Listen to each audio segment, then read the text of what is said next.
안녕하세요. 안나입니다. 오늘은 미국에서 이 불륜으로 벌어진 사건 중에 거의 손에 꼽는 그런 유명한 사건이에요. 80년대에 발생한 사건인데 아직도 기사에 오르고 있고 이 범인에 대한 처벌이 합당하다, 아니다, 과하다 이런 논란이 끊이지 않고 있어요. 논쟁의 요지가 뭐냐면 불륜이 살인을 부른 것 아니냐, 분노를 유발시켜서 충분히 살해 동기를 제공했다 이런 의견이 있고 범인이 살인마가 제정신이 아니다. 아무리 그래도 사람을 죽였는데 왜 살인마를 옹호하는 것이냐? 이런 논란이 있어요. 바로 베티 브래드릭 사건입니다. 이미 알고 계시는 분들도 계실 거예요. 다른 유튜브 채널에서 소개한 사건이지만 제 방식대로 한번 진행해 볼게요. 참고로 제 영상 중에 다섯둥이 아빠, 변호사 에멧 사건이 있는데 그 이야기의 배경과 상당히 비슷해요. 오늘 사건이. 그래서 혹시 이거 했던 것 아닌가? 뭐 이런 착각을 하실 수도 있어요. 초반에는. 다른 사건이니까 그 점도 참고 부탁드릴게요. 그리고 최근에 이 출처에 대해서 궁금해 하시는 분들이 종종 계셔서 좀 안내를 드릴게요. 제 영상의 더보기란에 보시면 이 소스 링크가 있어요. 거기 클릭하면 제 영상에 대한 출처가 모두 있습니다. 저희가 에피소드 만들 때 뭐 기사나 다큐, 뭐 법정 파일, 재판 장면 등등 공개된 자료들을 하나하나 다 조사해서 만들고 있거든요. 전부 링크가 있어요. 예전부터 공개하고 있었는데 잘 안 보였나 봐요. 혹시 필요하신 분들은 언제든지 참고하시길 바랍니다. 그럼 오늘 이야기 시작해 볼게요. 엘리자베스 브로드릭은 1947년 11월생이에요. 이름은 줄여서 베티라고 불립니다. 뉴욕 브롱스빌 출신이고 베티는 3남매 중 셋째였어요. 이 집안은 나름 탄탄했어요. 부모님이 친척들과 함께 석고 사업을 운영했는데 이게 잘 됐다고 합니다. 베티 집안은 독실한 카톨릭 신자였었고 부모님이 매우 엄격했어요. 보수적이고. 베티가 4살 때부터 집안일을 배웠다고 해요. 그냥 당시 60년대예요. 베티는 학교 다니면서 요리, 청소, 뭐 교양 이런 거 배우면서 지냈고 성당을 열심히 다녔어요. 그리고 특히 남자 만나서 데이트하는 건 항상 조심해야 했어요. 부모님이 절대 아무나 못 만나게 했대요. 이렇게 베티는 사춘기 때 반항 한 번 하지 못하고 자랍니다. 1965년 베티가 17살일 때 인디애나주 사우스밴드에 놀러 가게 됐어요. 이곳에 노트르담 대학교라는 되게 유명한 카톨릭 대학교가 있거든요. 명문 학교라고 해요. 여기 친구가 다니고 있었고 마침 풋볼 경기를 시작해서 뭐 친구도 보고 풋볼도 볼 겸 놀러 갑니다. 그리고 저녁 때는 학교에서 댄스 파티가 열려서 여기도 참석했어요. 베티는 친구랑 둘이서 맥주 한 잔 마시고 있는데 이 안경 낀 너드미가 뿜뿜하는 한 남자가 다가왔어요. 다니엘 브로드릭. 다니엘은 줄여서 댄이라고 부를게요. 여기 댄스 파티에서 만났는데 댄은 21살, 이 노트르담 대학교 의대생이었습니다. 피츠버그 출신이었고 댄도 엄격한 카톨릭 집안에서 자랐어요. 그래서인지 옛날이긴 하지만 좀 고지식한 그런 남자였어요. 자기 할 말 있으면 다 해야 하고 원하는 거 다 가져야 하고 연인 사이라 하더라도 내 고집대로 끌고 가려고 하는 그런 남자였습니다. 댄은 멀리서 베티를 유심히 지켜보다가 말을 걸어요. 와, 너 예쁘다. 너무 예쁜데? 이렇게 플러팅하면서 냅킨에 자기 이름이랑 전화번호를 써서 건넵니다. 그리고 뒷면엔 MDA라고 적혀 있어요. 베티가 뭐지 이게? MDA가 무슨 뜻이에요? Medical Doctor Almost. 거의 의사입니다. 이러면서 자기를 의대생이라고 자랑을 한 거예요. 댄은 그 전에 단 한 번도 그런 소리를 한 적이 없었다고 하는데 이렇게 능숙하게 전달해 준 거 보면 그것도 냅킨에 써가지고 준 거 보면 뭐 한두 번이 아니었을지 몰라요. 이때부터 댄은 내가 이 여자랑 꼭 결혼한다 마음먹었어요. 베티도 댄이 싫지 않았어요. 이 베티가 항상 야망 있고 똑똑하고 그런 남자를 좋아했거든요. 근데 댄이 의대생이고 성실해 보이고 같은 카톨릭 집안이야. 모든 게 마음에 들었어요. 문제는 당시 베티가 뉴욕의 마운트 세인트 빈센트 대학교에서 유아교육을 배우고 있었거든요. 이 둘이 거리가 너무 먼 거예요. 뉴욕에서 인디애나주로 차로 10시간이 넘게 달려가야 돼요. 베티는 뭐 잠시 놀러 온 건데 저 여기 안 살아요. 뉴욕에 살아요. 이 장거리라 우리 함께 하는 건 어렵겠네요. 거절했어요. 근데 댄이 브롱스빌 사신다고 했나요? 아, 뉴욕 브롱스. 나 학부 마치면 코넬 대학교에 갈 수도 있는데 우리 위험할 정도로 가까워지겠는데요? 참고로 코넬 대학교는 베티가 있는 브롱스에서 30분 거리였어요. 근데 뭐 그럼 뭐해요. 아직 졸업도 안 했고 지금 당장 둘 사이가 이렇게 연애로 이어지기에는 어려웠습니다. 이렇게 둘은 잠시 스친 인연으로 끝났어요. 뭐 친구로서 연락은 종종 주고받았겠죠. 하지만 쟤는 베티가 눈에 계속 아른거리는 거예요. 자, 1년 뒤 1966년 댄이 학교를 졸업했어요. 노트르담 대학교 프리메드 과정을 마친 거예요. 미국에서도 의대 가는 방법이 크게 두 가지인데 첫 번째는 4년짜리 프리메드로 학사를 졸업하고 이 시험을 봐서 의학 전문 대학원에 가는 방법이 있고, 두 번째는 고등학교를 졸업하고 나서 바로 6년에서 8년짜리 과정으로 의대를 가는 거예요. 이 댄도 마찬가지였어요. 프리메드 졸업하고 뉴욕에 있는 메드스쿨로 입학을 합니다. 뉴욕 웨일 코넬 메디칼 스쿨, 아이비리그 명문대예요. 그리고 뉴욕엔 베티가 있죠. 댄은 뉴욕에 도착하자마자 바로 베티에게 연락합니다. 베티, 난 오늘만 기다렸어. 드디어 우리 함께 할 수 있어. 오늘 저녁 맨하튼에서 스테이크 먹을까? 둘이 이렇게 만나서 스테이크 썰고 정식으로 연인이 됩니다. 되게 순조롭게 아무런 장애가 없었대요. 서로 카톨릭 집안이라서 뭐 반대하는 사람도 없었고. 그리고 1969년 4월 따뜻한 봄날에 뉴욕의 한 교회에서 베티와 댄이 결혼식을 올립니다. 바로 다음 해인 1970년에 첫째 딸 킴이 태어났고 그 다음 해에는 둘째 딸 리가 태어났어요. 이 시기에 베티와 댄은 진짜 찢어지게 가난했어요. 아직 댄이 학생이니까 가게 수입이 거의 없었거든요. 집도 내내 학교 기숙사에서 시작했어요. 이 집의 가장은 베티죠. 이 베티가 어린이집, 유치원에서 일하면서 생계를 꾸려갑니다. 심지어 아이들 임신했을 때도 일을 했어요. 이건 베티에게 생전 경험해보지 못한 그런 힘든 시기였어요. 원래 베티 집이 잘 살았거든요. 가정주부로서 교육은 받았지만 집에 낸이 있고 가정부 있고 정원사 있고 막 그랬단 말이에요.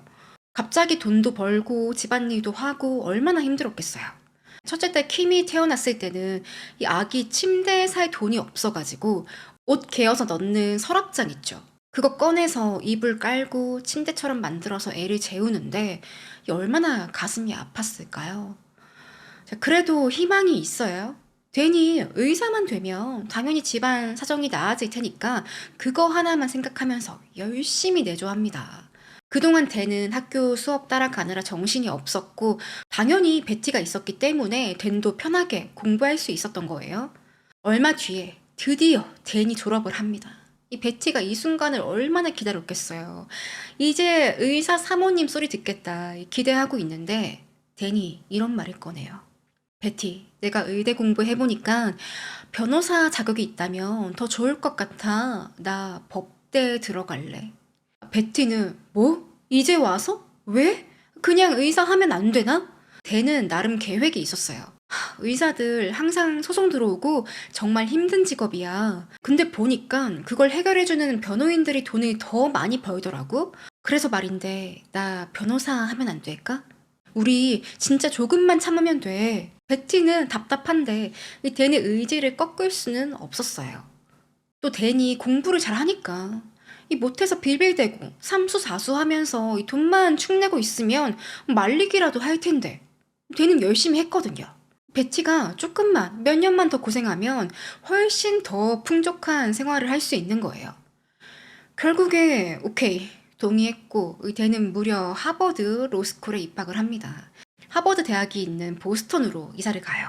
댄의 학비는 학자금 대출로 충당했고 생활비는 여전히 베티가 벌고 있었어요. 유치원 선생님을 했는데 이걸로는 렌트비랑 아이들 밥 해 먹이는 것도 감당하기 어려우니까 물건을 팝니다. 방문 판매로.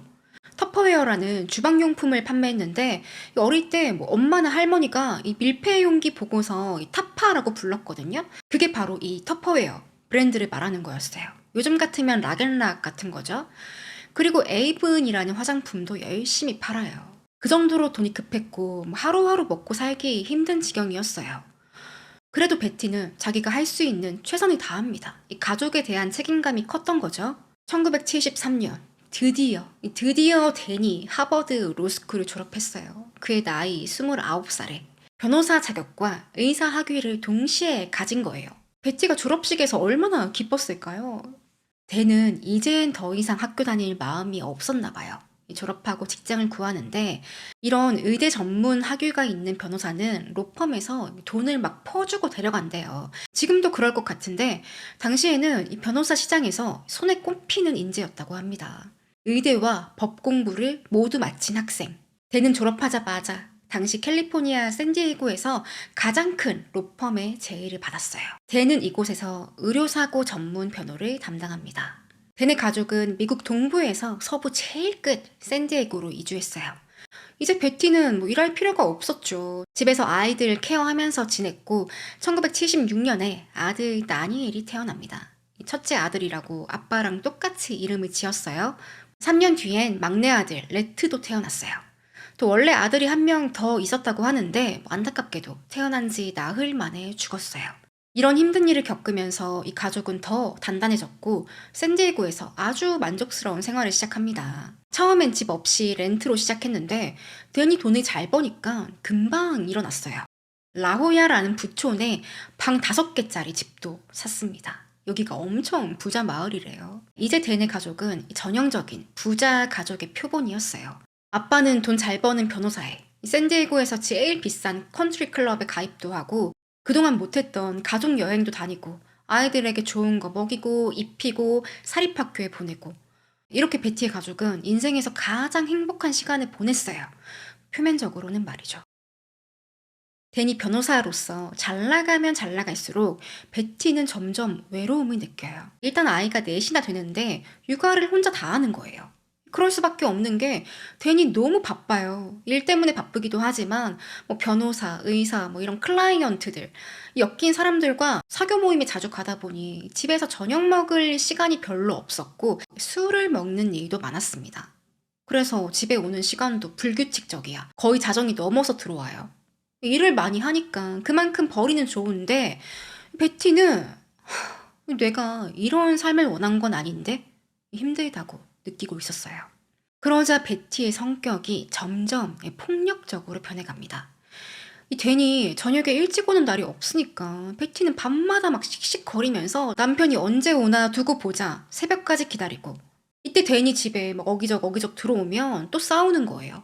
욕하고 소리치고 외로움에서 느끼는 그런 스트레스를 분노로 표출했어요, 베티가. 그러니 댄이랑 점점 갈등이 심해질 수밖에 없었죠. 나중엔 이 부부가 물리적으로도 싸웁니다. 자세한 이야기는 오늘 영상을 지원해준 아정당 광고 한번 보고 다시 돌아오도록 할게요. 혹시 인터넷 정수기 약정이 끝났는데 아무런 혜택 없이 연장만 하고 계신가요? 당장 아정당으로 바꾸셔야 합니다. 사용하시던 요금 그대로 새 제품으로 바꿀 수 있고 지원금까지 쏠쏠하게 챙길 수 있어요. 인터넷 TV는 최대 47만원, 정수기는 최대 30만원. 두 개 다 바꾸면 77만원이나? 매월 10,000명 이상 새로운 고객들이 찾는 국내 인터넷 가입, 가전 렌탈 부문 가입자 수 1위 대리점 아정당. 모르셨다면 지금 바로 연락해보세요. 365일 연중 무휴에 밤 10시까지 상담 가능합니다. 아정당 모르면 손해예요. 자, 다시 이야기로 돌아와서 이 부부의 갈등이 너무 심하니까 나중에 카운슬링까지 받는데 나아지질 않아요. 매일같이 싸우고 댄은 집에 들어오니 많이 하고 아이들은 항상 엄마 아빠가 싸우는 것만 지켜봐야 했어요. 첫째 딸인 킴의 말로는 엄마가 베티가 화를 많이 냈었대요. 한 번은 카세트를 댄에게 집어 던진 적이 있었고 댄을 집 밖으로 내쫓아서 이 댄이 창문 두드리면서 딸한테 킴 아빠 문 좀 열어줘 이런 일도 있었다고 합니다. 그러다 부부가 그래도 잘 지내보자, 이 가정을 잘 유지하자 마음 먹고서 이제 아이들이랑 콜로라도에 스키 여행을 가려고 계획을 해놓은 상태였어요. 근데 출발하기 직전에 댄이 급한 일이 생겼어. 미안해. 못 간다고 약속을 취소한 거예요. 당시 댄은 점점 변호사로 잘 나가니까 이 샌디에고 변호사 협회 회장을 맡기도 했어요. 얼마나 바쁘겠어요? 베티는 화가 나죠. 근데 원래 이 베티가 댄이 사랑했던 이유가 이런 야망 있는 모습에 반해서 결혼한 것도 있었어요. 이젠 그 반대였습니다. 야망, 돈, 열정 다 필요 없고 차라리 가난했던 그 시절이 더 행복했다. 그냥 우리 가정에 충실한 남편, 아빠였으면 좋겠다. 1982년 이땐 댄이 38살, 베티는 35이에요. 막내가 한 3살밖에 안 됐어요. 내내 로펌에 아주 예쁘장한 직원이 채용됩니다. 리셉션 보는 직원이었어요. 린다. 린다는 원래 델타항공에서 승무원으로 일하다가 이직을 했고 나이가 21밖에 안 되는 아주 어린 직원이었습니다. 괜히 린다에게 린다, 리셉셔니스트 하는 거 어때? 할만해? 혹시 내 개인 비서로 일할 생각은 없어? 린다는 저는 특별한 학위도 없고 경력도 없는데 괜찮아요? 잘할 수 있을까요? 그거 다 배우면서 하는 거야. 걱정하지 마. 이렇게 되는 본인보다 17살이나 어린 린다를 비서로 채용합니다. 베티도 이 사실을 알게 되는데 되게 반가워했어요. 사무실에 직원을 뽑았으니까 이제 대내게 여유가 좀 생기겠네? 우리 가정에도 신경을 더 쓰지 않을까?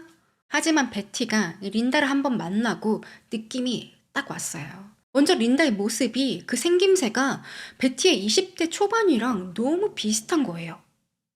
내 어린 시절을 보는 것 같은데?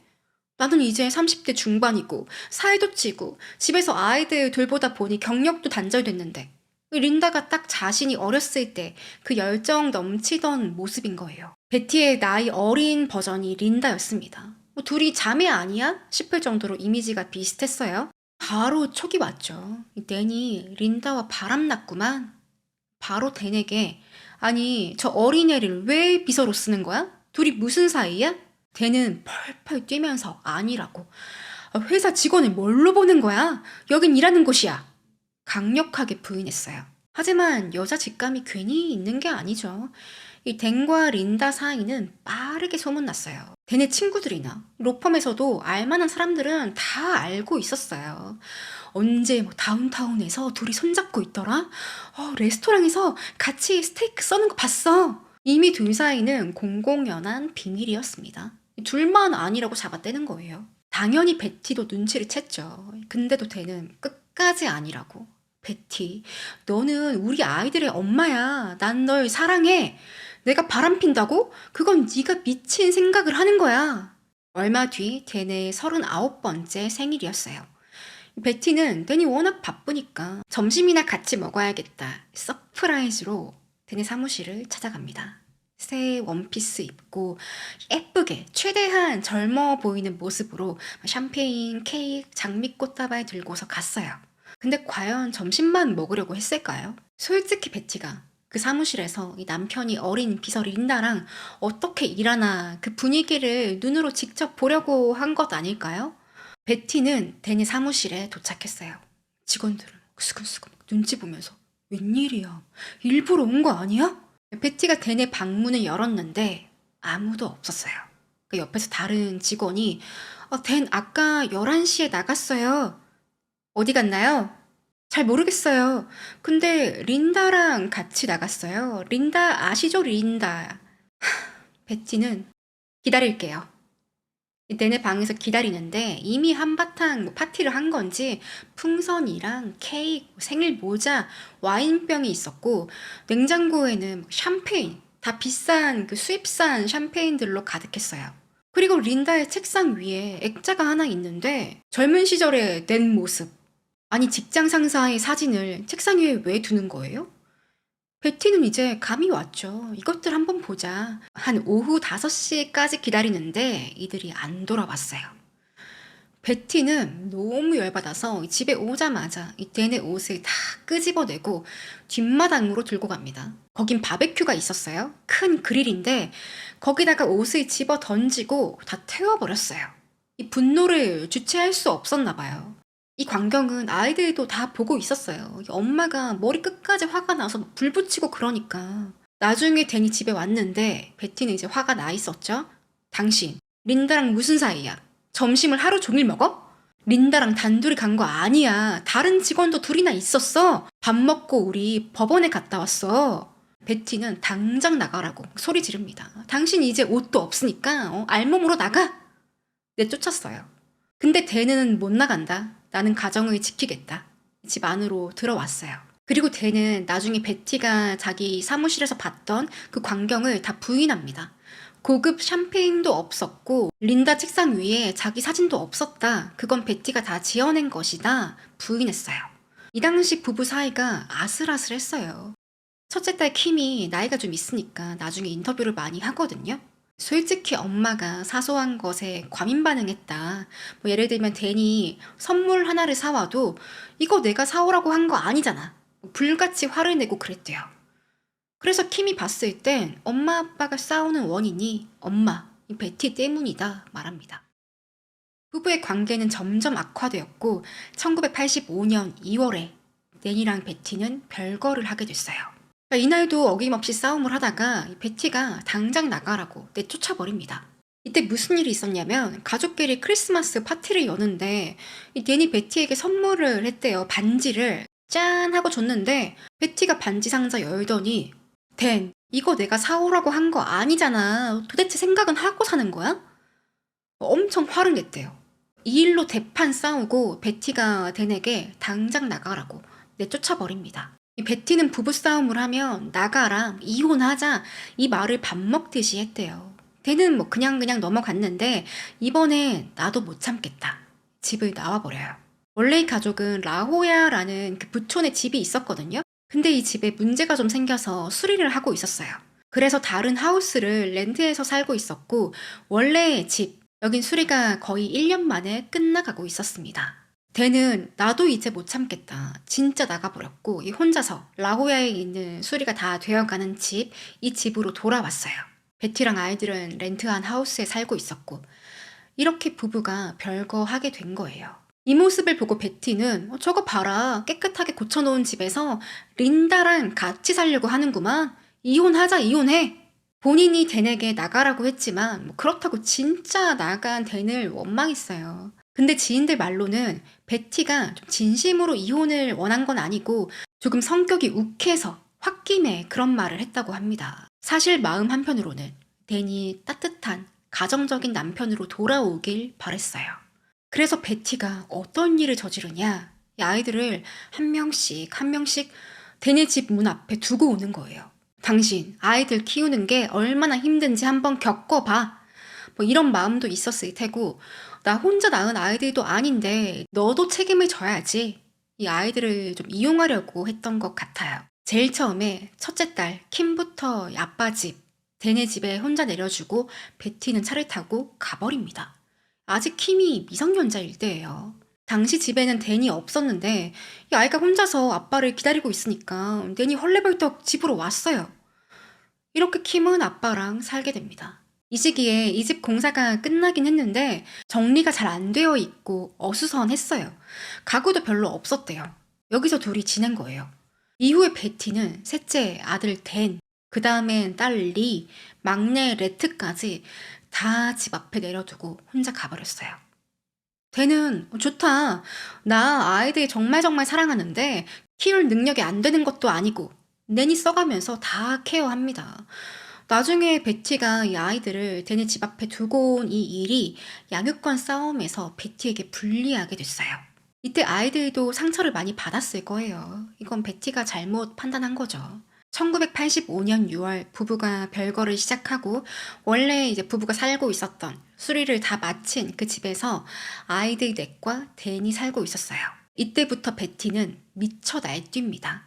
이 집엔 아이들이 있으니까 이 댄이 베티가 집에 찾아오는 걸 막진 않았어요. 근데 베티가 창문을 부수고 거울 깨고 벽에 라카 칠하고 난동을 부리는 거예요. 샹들리에도 깨지고. 급기야 댄은 경찰까지 부릅니다. 이 아이들이 위험할 수 있다고 판단을 한 거예요. 경찰은 출동해서 베티 진정시키고 중재를 하는데 이 집이 베티와 댄의 공동명의예요. 베티가 폭력을 쓰는 건 문제지만 이 집에 들어오는 걸 막을 명분이 없었어요. 결국 댄은 이혼하기로 결심합니다. 그리고 이 시점에 린다와 불륜이 맞다 인정했어요. 1985년 9월이었어요. 베티는 한 사교 모임에서 느긋하게 애프터눈 티 마시고 있는데 누가 찾아왔어요, 베티를. 말끔하게 옷 입은 남성이. 베티 브로드릭 맞으시죠? 여기 서류 받으세요. 베티는 이게 뭐지? 뜯어보는데 댄의 이혼 통보서. 베티는 진짜 댄이 이혼 통보할 줄은 몰랐대요. 그리고 옆에 사람들 다 지켜보는 데서 이혼 통보를 받은 거예요, 공개적으로. 이 사람들 뭐 판사 부인, 변호사 부인 다 쟁쟁한 사람들인데 얼마나 굴욕적이었겠어요. 베티는 이거 일부러 그런 거다. 날 먹이려고 사람들이 다 있는 데서 서류 전달한 거다. 이건 나에게 선전포고한 거다 말했어요. 댄은 일부러 그런 거 아닌데요? 부인했는데 댄이 변호사 아니에요. 소송에서 유리하려면 상대의 심리를 파괴하는 것도 중요하대요. 그런 걸 잘 알고 있었겠죠, 댄이. 또 베티는 변호사를 빨리 선임해야 하는데 구하는 게 쉽지 않은 거예요. 그녀 말로는 댄이 샌디에고 변호사 협회 회장이라서 이미 다 손에 써놓은 상태였고 샌디에고에서는 변호인을 구할 수 없었다. 그래서 LA에 있는 변호사를 선임했거든요. LA에서 이혼 재판장까지 오려면 차로 한 3시간이 걸렸대요. 편도로만. 이 시간도 다 청구되는 그런 비용이에요. 근데 베티에겐 대안이 없었어요. 이 샌디에고에서는 변호사를 못 구하니까. 그리고 한 번은 베티 변호인이 이제 LA에서 샌디에고까지 왔어요. 차 타고 왔는데 이혼 청문회가 취소가 됩니다. 변호사 그냥 돌아갔어요. 이것도 다 비용이죠. 베티는 이거 일부러 댄이 나를 재판에서 불리하게 만들려고 하는 짓이다. 강력하게 항의했어요. 자, 이혼 소송이 진행되는 동안에 아이들의 양육권은 아빠 댄이 가지고 있었어요. 단독 양육권으로. 앞서 말씀드린 베티가 아이들을 아빠 집으로 보낸 게 결정적인 이유였습니다. 베티는 당연히 후회했죠. 그래도 한 번씩 아이들 보러 댄의 집에 가기도 했는데 한날 집에 갔더니 주방에 크림파이가 올려져 있는 거예요. 베티는 이거 린다가 한 거네? 그 케이크를 안방으로 가져가서 온 침대랑 벽이랑 막 거울에도 이 케이크를 발라버렸어요. 케이크 테러한 거예요. 댄은 엄청 화가 났는데 며칠 뒤에 또 베티가 찾아와서 창문에 와인병 던지고 집 안에 미닫이 유리문이 있었는데 그것도 깨버리고 온 집안을 난장판으로 해놓은 거예요. 결국 댄은 베티를 상대로 접근 금지 명령을 신청합니다. 베티는 이 사실을 알고 대노하고 폭주하기 시작했어요.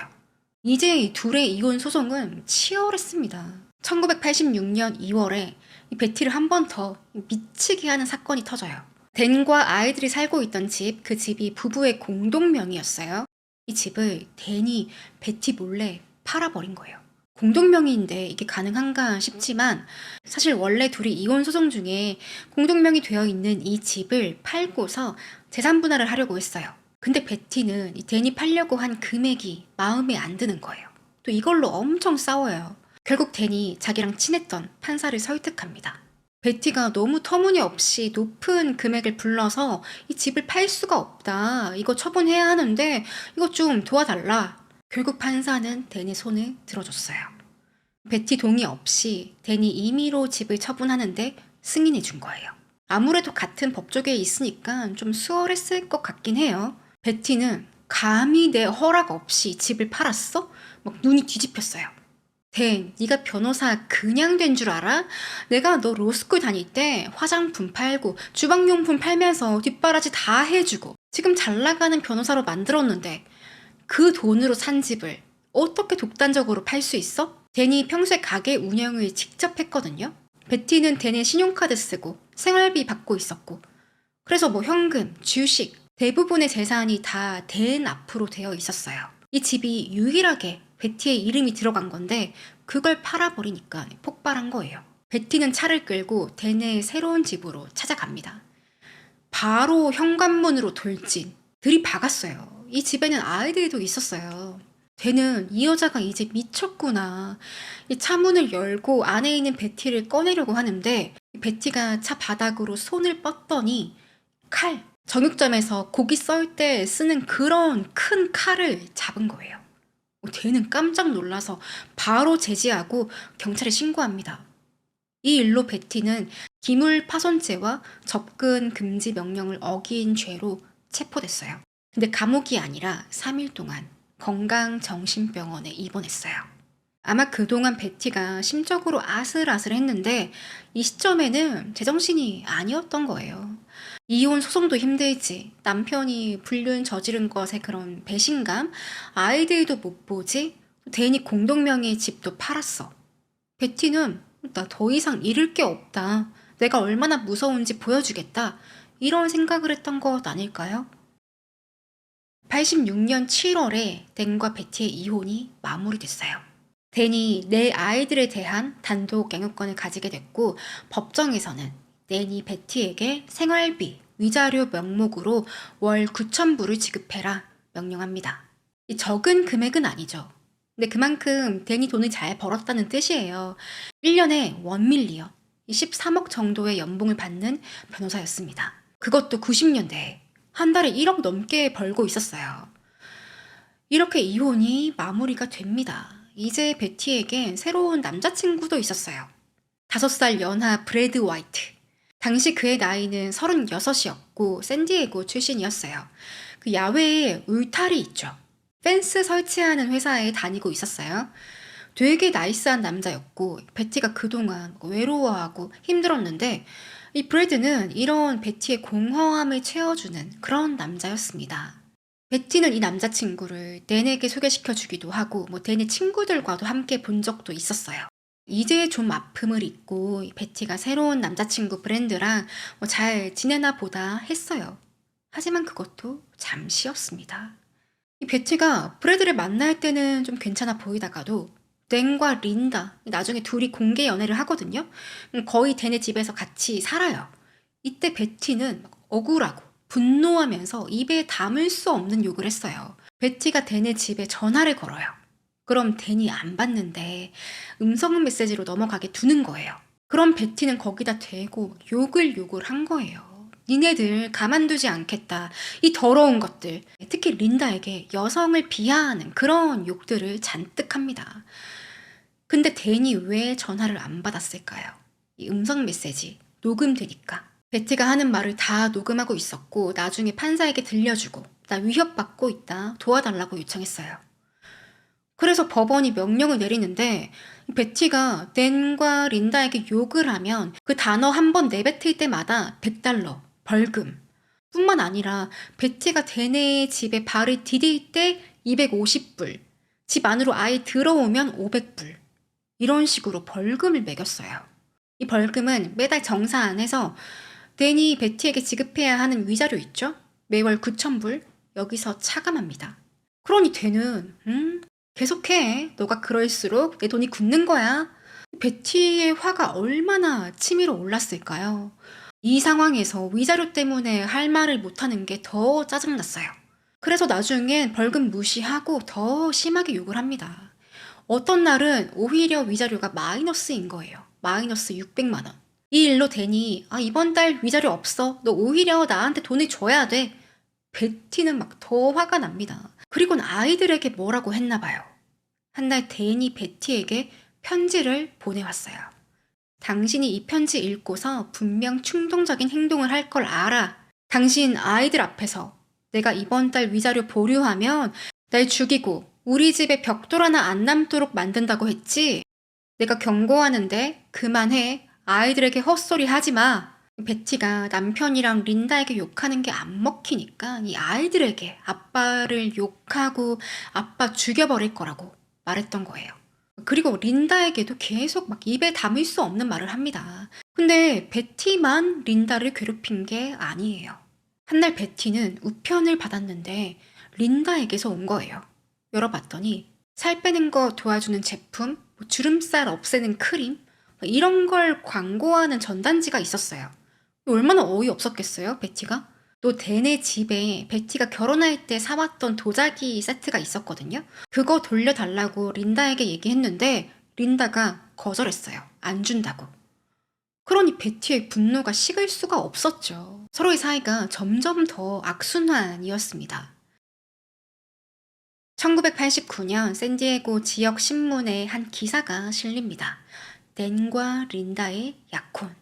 댄이 자신의 비서 린다에게 무릎 꿇고 프로포즈했다. 이 댄이 정말 유명한 변호사이긴 했나 봐요. 이렇게 신문에 나올 정도면. 근데 뭐 자랑이라고 이 불륜이었던 커플이 이런 소식을 신문에 알렸을까요? 그리고 이 프로포즈한 시점이 기사마다 조금씩 달라요. 어디에는 이혼이 마무리되기 전에 했다.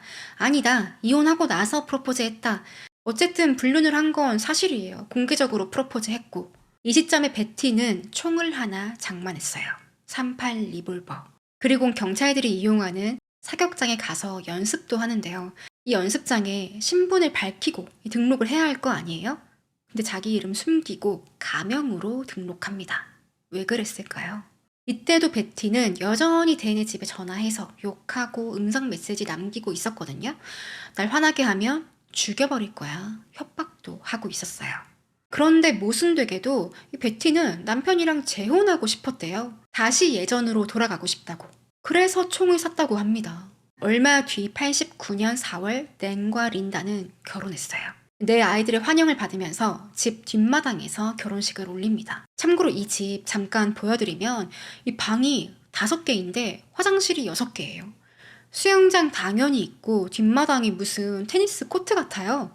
이 집의 전체, 이제 마당까지 하면 전부 다 면적이 600평이 넘어요. 여기서 집 면적은 100평쯤 됩니다. 여기 뒷마당에서, 여기 테니스 코트 같은 이 장소에서 결혼식을 올립니다. 댄은 결혼식 때 잠복 경비를 고용했어요. 혹시 베티가 와서 해코지 할까봐. 이 경비가 댄한테 방탄 조끼 입으라고 권유를 했는데 댄은 아유 뭐 그런 거까지 입어요. 거절했어요. 댄의 친구들도 이 부부를 축하해주면서 막 정신은 베티가 오나 안 오나 살피고 있었고 옆에서 린다는 당연히 걱정이 되긴 했는데 한편으론 만약에 댄이 무슨 일 당해서 뭐 죽거나 불구가 됐어? 그럼 일을 못하게 되는데 베티도 위자료 못 받을 거고 손해니까 그래서 베티가 댄을 공격하진 않을 거다 생각했어요. 베티는 이날 결혼식장에 오지 않았습니다. 조용히 넘어갔어요. 1989년 11월 댄과 린다의 결혼 7개월이 지났어요. 여전히 베티와 관계가 정리가 안 되고 있었고 욕설 음성 메시지 여전했어요. 당시 베티는 어떻게 하면 아이들의 양육권을 가지고 올 수 있을까 소송을 준비하고 있었거든요. 근데 11월 어느 날 양육권을 가질 수 없다. 아이들을 데리고 올 수 없다. 통지받아요.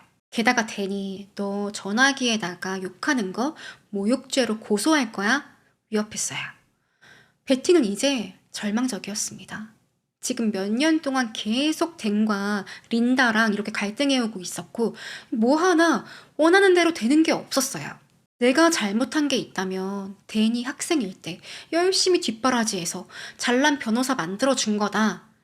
그래서 바람나서 어린 여자한테 가버린 거다. 그동안 베티의 인생이 너무나 좌절스러웠어요. 그녀는 총을 들고 댄과 린다의 집으로 갑니다. 11월 5일 밤에 차를 끌고 갔어요. 베티가 자기 딸의 열쇠를 가지고 있었대요. 엄청 큰 열쇠인데 이걸로 대문을 열려고 하는데 안 열리는 거예요. 아마 댄이 베티가 열쇠를 가지고 있는 걸 눈치챈 건지 잠금 장치를 바꿔놓지 않았나 싶어요. 베티는 뒷문으로 돌아갑니다. 마침 뒷문이 열려 있었어요.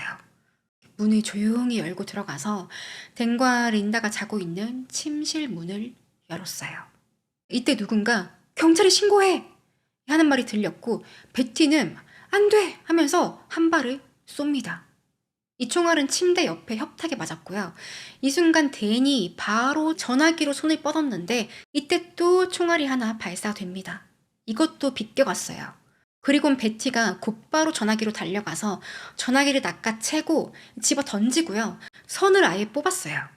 이후에 다시 댄에게 총을 쐈고 이번엔 댄의 몸을 관통해서 폐와 등뼈에 손상이 갔어요.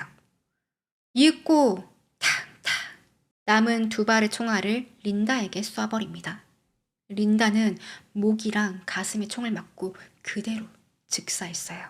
이 댄은 아직 의식이 좀 있었거든요. 나중에 부검 결과 댄이 20분 정도 살아 있었다고 해요. 그래서 베티가 이 죽어가는 댄이랑 몇 분간 대화를 나눴다고 해요. 이후에 베티는 아무런 조치를 취하지 않고 전화선을 그대로 뽑아둔 채 아이들을 데리고 집을 나옵니다. 당시 집에는 아들 둘만 있었어요. 딸들은 19살, 18살이었거든요. 독립해서 따로 살고 있었어요.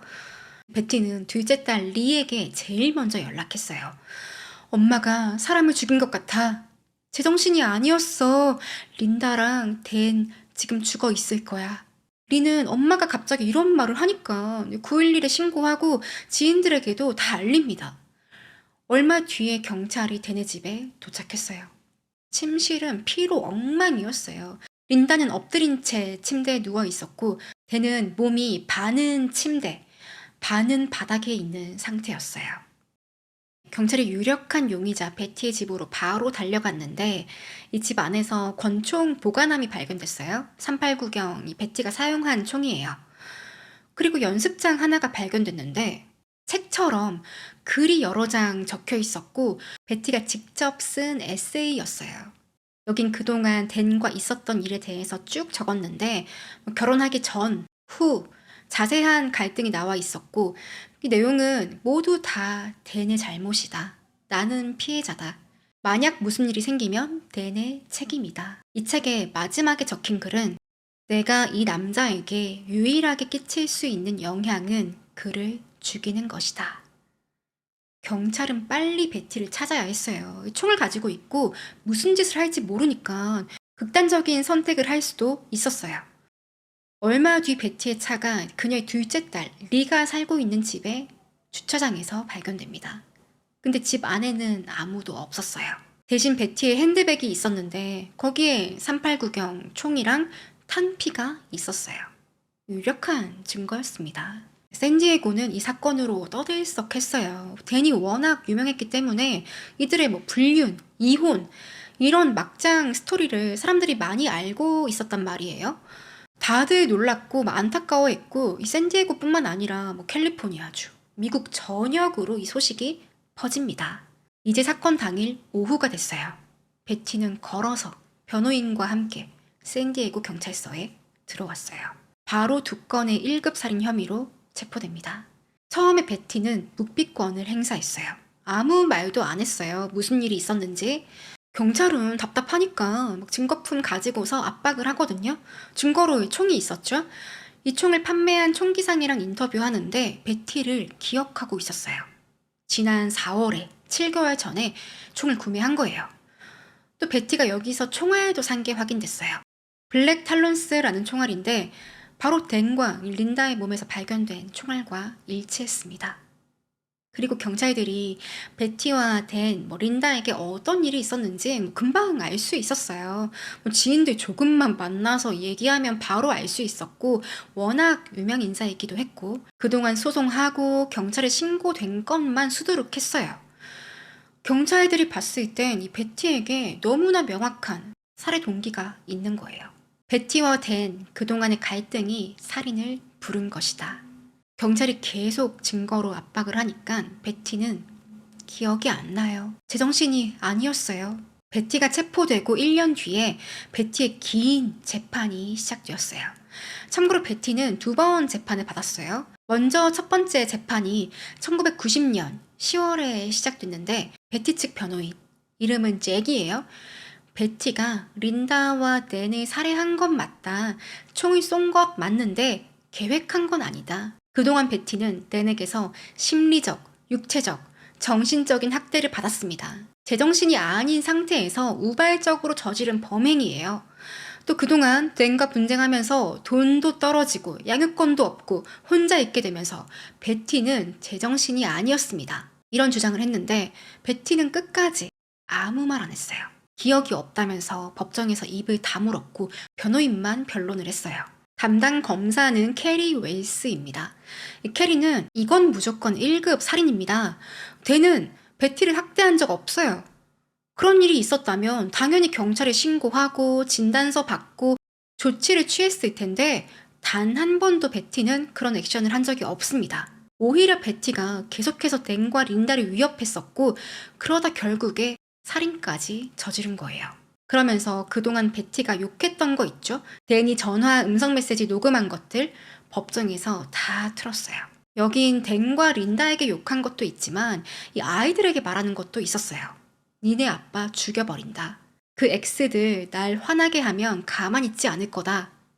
I have very important things to ask you. You're making me mad. I'll kill you. 자, 결정적으로 딸들이 진술하는데 킴과 리가 성인이라서 법정에 나왔어요. 이 딸들은 엄마가 문제였어요. 맨날 전화해서 우리한테 욕하고 특히 비땡이랑 써노브 땡땡이랑 그런 욕을 밥 먹듯이 했어요. 그리고 아빠 죽여버리겠다고요. 또 이 자식들이 예전에 엄마가 보여줬던 그런 과격한 모습을 다 기억하는 거예요. 아빠 옷 태운 거, 엄마가 우리들 아빠 집에 버리고 간 거, 이런 일들을 하나씩 다 진술했어요. 또 한 가지는 엄마는 사치가 심했다. 검사는 베티가 댄을 살해한 이유 중에 금전적인 것도 있다고 주장을 했거든요. 댄의 재산을 노리고 죽였다? 딸들의 진술이 검사 주장을 뒷받침했어요. 엄마는 돈 욕심이 많았고 돈을 숭배했다 말합니다. 심지어 댄과 베티가 별거 중일 때 그때도 베티는 남편에게서 생활비를 받고 있었어요. 이때 4만 불짜리 5천만 원 상당의 모피 코트를 사 입었대요. 이게 뭐 불법적인 일은 아니지만 베티에겐 불리하게 작용합니다. 90년 11월 20일 이 재판은 배심원 중에 2명이 판결 못하겠다 손들었어요. 만장일치 의견이 안 나온 거예요. 결국에 이 재판은 1년 뒤에 1991년 12월에 다시 열렸어요. 이번에도 똑같은 변호인, 똑같은 검사가 맞섭니다. 재판 내용도 첫 번째 때랑 뭐 크게 다르지 않았어요. 그리고 이번 재판에선 베티가 입을 열었어요. 저는 가정을 지키기 위해서 노력했습니다. 늙은 뚱뚱이에 멍청하지만 댄을 위해서 완벽해지려고 했어요. 그리고 총을 들고 그 집으로 간 건 제가 죽으려고 간 거예요. 절대 댄과 린다에게 쏠 생각은 없었어요. 사건 당일날 베티가 댄에게서 통지서를 하나 받거든요. 양육권 줄 수 없다 그런 편지였는데 그때 미쳐가지고 본인이 죽으려고 댄과 린다가 보는 앞에서 총을 쏴서 죽으려고 찾아간 거래요. 그 이후엔 총을 쏜 기억이 없다고 말합니다. 그냥 소리만 들었대요. 5발. 검사는 완강했어요. 베티에게 당신이 쏜 거잖아! 당시 베티가 딸의 열쇠를 가지고 댄의 집으로 간 거예요. 물론 열쇠로 안 열려서 뒷문으로 들어가긴 했는데 제정신이 아닌 상태에서 열쇠를 챙겨갔다고? 그리고 검사는 댄의 집 평면도를 붙여두고 열심히 설명하는데 베티가 총을 들고 2층으로 걸어 올라와서 정확히 안방 문을 열고 들어왔다. 그리고 쐈다. 이것도 기억이 안 난다고? 그리고 중요한 거, 댄이 막 신고하려고 전화기로 손을 뻗을 때 그 선을 아예 뽑아버렸단 말이에요. 이건 댄이랑 린다가 혹시나 의식이 있더라도 신고 못하게 하려고 한 거다 주장했어요. 이렇게 치밀한데 계획살인이 아니라고? 또 결정적인 증인도 나옵니다. 베티 사망하고 나서 둘째 딸 리에게 연락했단 말이에요. 그때 다 얘기했어요. 아빠를 죽였다고. 리는 법정에서 엄마가 저한테 공경에 처해 있고 도움이 필요하다고 했어요. 그리고 아빠와 린다를 죽였다고 말했어요. 또 검사는 이 법정에서 베티의 어린 아들, 그 데니의 전화 음성도 공개하는데요. 베티가 하도 이 댄과 린다에게 욕하고 막 아이들에게 소리 지르고 하니까 이 어린 아들이 엄마한테 부탁했어요. 엄마, 제발 그만하지 않으면 다신 우리 집에 못 올 거야. 만약에 엄마가 안 그만두면 그건 엄마가 돈 때문에 나를 만난다고 생각할 거야. 울면서 엄마한테 말했어요. 이렇게 자식들이 엄마에게 불리한 증언을 하는 와중에도 베티는 끝까지 자기 변호를 합니다. 댄이랑 린다가 나를 가만히 두지 않았어요. 그들이 먼저 나를 자극하고 미치게 한 거예요. 불륜 저지르고 잘못은 그들이 다 해놓고 내가 문제인 것처럼 몰고 제 42년 인생 최악으로 만들었던 사람들입니다. 게다가 댄은 저를 때리고 학대했어요. 저는 더 이상 참을 수 없었어요. 하지만 딸들은 절대 아빠는 엄마를 때린 적이 없다 진술했어요. 근데 또 베티 친구는 이런 진술을 하는데 예전에 베티가 이렇게 눈에 멍이 든 채로 울면서 찾아온 적이 있었대요. 무엇이 진실일까요? 아주 치열한 법적 공방이 벌어집니다. 나중에 베티는 정신감정도 받아요. 사건 발생했을 때 제정신이 아니었다 주장했기 때문에 팍 디츠라는 박사는 베티에게 심각한 자기애적 성향이 있고 히스티리오닉이라는 진단을 합니다. 이건 지나치게 감정 표현이 과하고 감정 변화도 빠르고 쉽게 말하면 관종, 이 남의 관심을 끄는 걸 좋아하는 그런 인격 장애라고 해요. 이 검찰은 이런 디츠 박사의 의견을 제시하면서 베티는 1급 살인이다 주장했어요. 2달간의 치열한 재판 끝에 베티에겐 2급 살인에 대한 판결이 내려집니다. 15년 뒤 가석방 가능한 종신형 2명이니까 곱하기 2, 30년 뒤에 가석방 가능하다고. 거기다 베티가 총기를 불법으로 구매한 거였어요. 그 혐의가 2년 더해져서 총 32년 뒤에 가석방이 가능하게 됐습니다. 베티는 이 판결에 상당히 불만족스러웠어요. 2급 살인으로 판결을 받았는데 베티는 정신감정 받고 거의 무죄로 풀려날 줄 알았거든요. 자, 어쨌든 베티는 사건 발생했을 때부터 구금이 쭉 됐었거든요.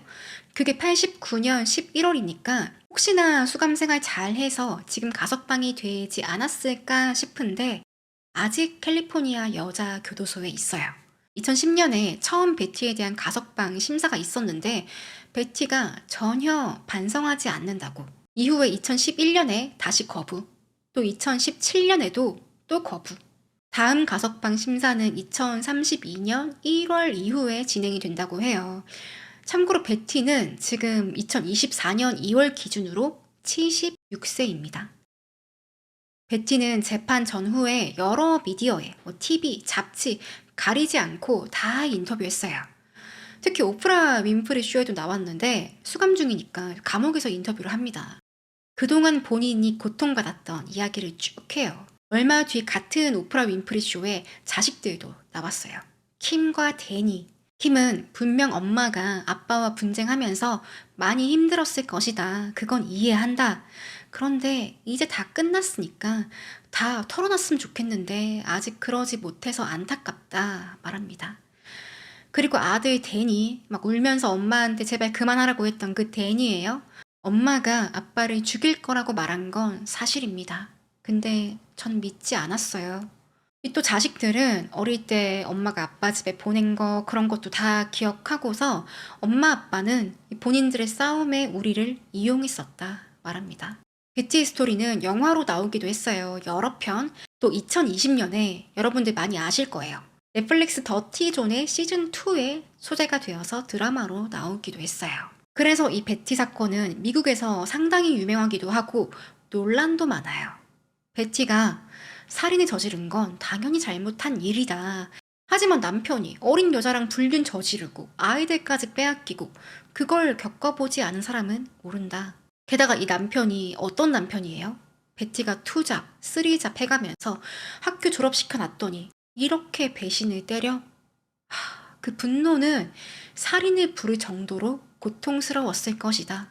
이런 생각을 하는 사람들도 있었고, 그래도 그건 아니지. 너무 멀리 간 거다. 분명 그 고통은 이해하는데 베티가 저지른 행동은 이해할 수 없다. 그리고 아이들을 그렇게 사랑한다면서 아이들의 아빠를 빼앗아 간 거잖아요. 그건 변명의 여지가 없다는 그런 의견들도 있습니다. 지금도 레딧, 미국의 커뮤니티 사이트인데 여기 들어가면 다양한 의견들이 있어요. 여러분들의 생각은 어떠세요? 댓글로 의견 공유해 주시면 감사하겠습니다. 오늘은 캘리포니아주 샌디에고에서 발생한 사건 소개해 드렸고요. 저는 다음 시간에 뵐게요.